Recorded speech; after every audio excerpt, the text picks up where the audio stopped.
Anne-Marie Winther har 2 arbejdspladser og 2 store projekter. For det første forsker hun på LIFE, som er Københavns Universitets biovidenskabelige fakultet. Det jeg arbejder med, det er et bestemt protein, som findes i muskelceller og gør, at man kan slappe musklerne af, efter man har haft en muskelsammentrækning. Hvis man ikke havde det her protein, så kunne man kun lave én muskelsammentrækning og aldrig slappe musklerne af igen.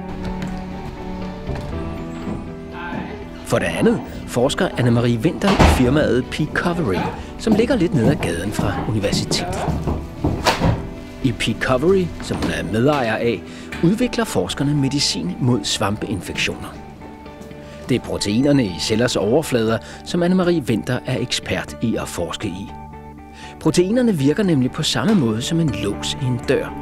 Og når man tager nøglen ind i nøglehullet, så kan man ligesom dreje og låse døren op eller låse døren i. Og det samme, så kan man tage en molekyle, som binder til protein og enten øger eller sænker aktiviteten. Anne-Marie Winther forsøger altså at lære at påvirke cellers låse. For eksempel for at låse svampeceller af, så de dør.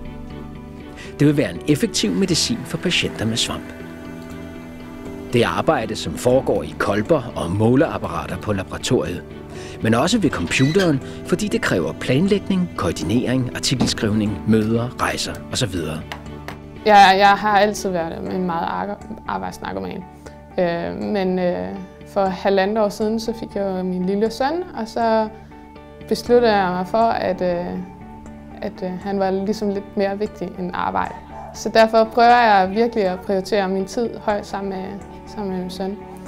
Så når jeg er på arbejde, så bliver han passet i en dagpleje, og så prøver jeg at tage sådan lidt tidligere fri for at have mulighed for at kunne hente ham og have nogle timer sammen med ham, inden han skal lægges i seng, og så prioriterer jeg så, at så må jeg jo så arbejde lidt om aftenen, for at jeg har de her timer sammen med ham.